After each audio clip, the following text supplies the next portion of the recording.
Hi guys. So today we're going to get to our last few images from ancient Rome. And this doesn't mean that we're not going to see stylistic similarities in pieces that are created or influenced by and then created by the art and architectural innovations and advancements that we're seeing in ancient Rome. They really kind of lay a foundation for work that follows it and kind of set the bar really high when you're thinking about work that is highly advanced and highly thought out. The first thing we're going to talk about is the Forum of Trajan. And a forum is this massive complex, as you see it here, and it included a ton of different components, right? The Forum of Trajan, it was really meant for many purposes, including ceremonial, commemorative, and civic. Also in this place, there were two libraries. One was chock full of Greek writings, and the other one was chock full of Roman or Latin writings. Because again, the Romans were infatuated with the Greeks, right? And they're really kind of taking all of their cues from early literature and writings of Greek authors and philosophers and implementing or injecting it into their own government procedure or societal construct. When you look at this forum, I want you to notice right in the center is this little tiny statue. And at one point, there was an equestrian statue of Trajan. It's no longer there, but we're going to look at one of Marcus Aurelius in a minute, so you can kind of get the idea of what that might have looked like. During this time, there was this massive building project by Imperial Rome, and all the emperors from all the different precincts and territories were building forums. They called it Imperial Fora, Fora. That's the plural of forum. And again, it includes markets and shops, always a temple or a basilica. In the Forum of Trajan, there was a basilica Ulpia, and Ulpia was a family name of Trajan, and civic spaces, ceremonial spaces, etc. Accredited with the construction, the architect is Apollodorus of Damascus. Apollodorus of Damascus.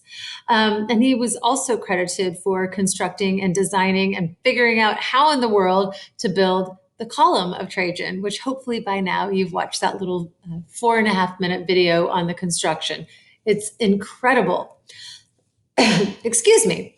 Trajan had a 19-year rule in Rome, and he had many, many victories. In fact, he used the spolia, which was a word we've already learned. Spolia is the spoils of war, the money and wealth that he's gained from conquering nations and territories.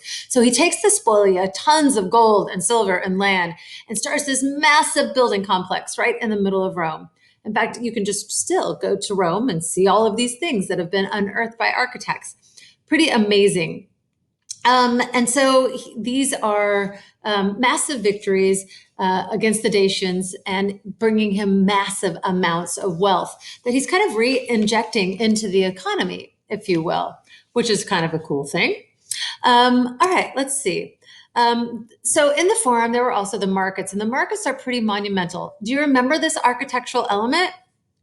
Hopefully, right?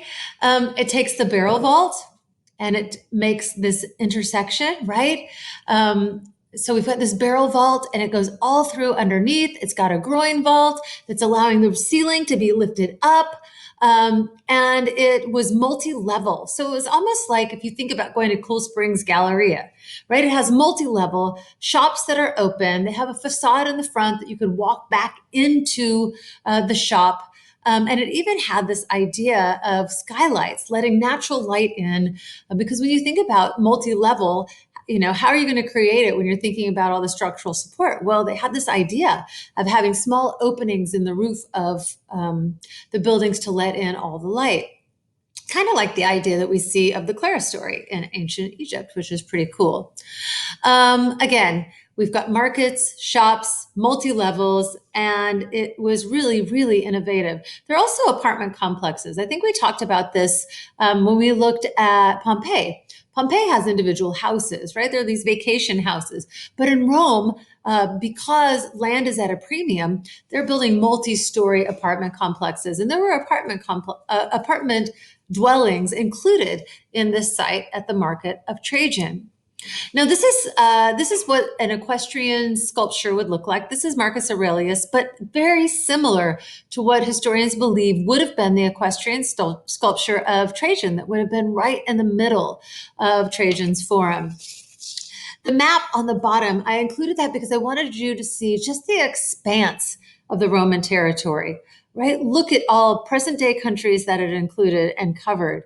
I mean, Rome had their footprint in everything. And consequently, there was this global visual language that started to occur because they're taking art and visual cues from different countries that are now conquered or ruled by the Roman Empire. But so there is this separateness, and yet there is this cohesion about it as well. And how cool. I mean, what an amazing thing this was. Although it wasn't great for the people that were being conquered, it was really fabulous for art and the visual language of art, that we're learning stylistic nuances from different places, that we're learning innovations and techniques and approaches to art making that we've never even contemplated before. This really changes the face of art. When you look on the right-hand side, this is called the column of Trajan. This, although it looks kind of out of place right now, and it's crazy that it has survived all of these years, right? It's been there for like 1800 years. And to think that it's there just standing free in the middle of an area that was completely destroyed by a multitude of wars and warfare. But here's the column of Trajan. The column of Trajan once would have stood outside of what was then the two different libraries, so the Greek library and the Latin library. So imagine coming out of the libraries and looking up and seeing the glistening statue of Trajan, this amazing military leader, this amazing leader for Rome. It made the territory of Rome bigger than any other emperor ever did. And there he is. You're going to regard him as you come out of the library, where you go to study and learn about global affairs. However, to note that the sculpture of Trajan didn't stay on top of this on top of this column for long. It was eventually replaced by St. Peter. So we're going to look at the column. Just like every other work of Roman art and Greek art, as much as I personally think it's a travesty, look how it was once painted. Oh my goodness, can you imagine this big, colorful column coming out of the shops and coming out of the libraries, which of course were then glistening white, polished granite, polished marble, really just a crown jewel of Rome, if you will. And to see this beautifully, amazingly adorned, colorful column right in the center. The way that this column is constructed is a series of drums that have been hollowed out. And then stacked on top of each other. When you think about just that feat, right? These drums, these huge solid pieces of stone that are stacked on top of each other, that's a monumental feat in and of itself. And of course, as they're working and making architectural advancements, they're also having to create simple and very complex machines in order to do the heavy lifting for things they were making. When you look at the surface of Trajan's column, I hope that you notice that it is completely covered in bas-relief. Bas-relief is spelled B-A-S, relief, and that means low sculptures. It is sculpture that is still attached to the original background, and the way that it's created, just like we see in Greek sculpture, like at the Parthenon, right? The image is actually drawn on the surface and then carved away around it, which then gives it the appearance that that image is popping off the surface. This is a very low relief. The next image that we're going to look at, the next work of art that we're going to look at, is very high relief, and you can almost see all the way around the sculptures, but not on Trajan's column. Trajan's column was dedicated in 113 CE. The column itself, although it totals about 126 feet, the actual column itself is only 95 feet tall. It has a large marble base, and in the base, there were actually Trajan and his wife's ashes or skeletal remains. All the remains that were left, they're still practicing cremation, not inhumation, not until we look at the legalization of Christianity, which comes in a couple hundred years. This whole column celebrates the victory of Trajan over the Dacians. And he was, of course, as we talked about, known as expanding the territory. So he's constantly conquering people and bringing back the spoils of war, which allows Rome much wealth and much advancement. Let's see. Oh, this is a narrative, and the narrative starts at the very bottom of the column and it wraps around kind of in a spiraling effect all the way up to the very top of the column. If you were to unwrap all of those layers and lay it out, it's about 600 feet long.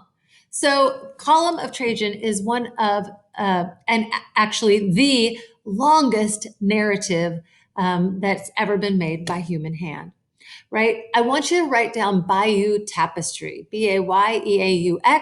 The Bayeux Tapestry is a very, very long narrative and one of your required works. And we're going to link these two together as we move into Western art and we look at the Battle of Hastings. All right, the interior of this is hollow. On the inside, there's 185 steps that go all the way up to the top, but you'd have to be kind of a small person to get up those steps because it's not that big in diameter. Let's see, 1588, it was replaced by the sculpture of St. Peter on the top. Why is that? Well, let's just say that Italy and Rome in general does not believe in the separation of church and state. Actually, quite contrary. The injection of religion, it becomes a state religion, as we see with the papacy, right? We've got the Vatican City still today majorly influencing governmental actions and laws, rules, you name it. The Vatican is right there in the midst of it, calling shots just like they did hundreds and hundreds of years ago. All right, let's see if there's anything else I need to tell you.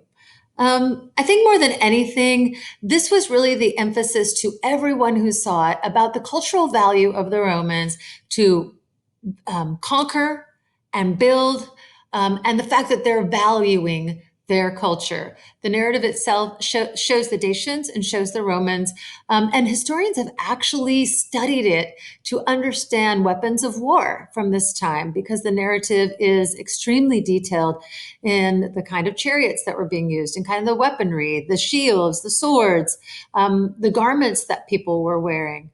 So it tells a lot contextually about Roman society and Dacian society at the same time. Here's a beautiful picture. I was walking around Rome and I just turned a corner and here it was. And if you notice, it looks kind of like it's sunken down from the present day road. And that's because, as we've studied before, when the city would be conquered, they would just fill it in and build right over the top. So it takes decades of excavations to uncover things like this. And so they're leaving it in its original condition, which of course then requires us to walk down to the ruins and the remains as they are today. But I thought this was a stunning shot.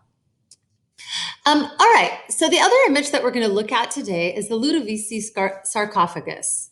Hopefully I put another slide in there. Oh, I didn't. Shucks. I'm going to stop right there and come back.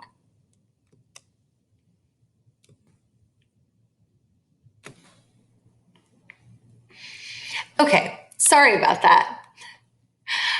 I was just going to tell you that when I first started teaching AP Art History, students were responsible for knowing 2,500 images. Can you imagine? We only have 250 now. So yeah, there's that. Ah, shucks.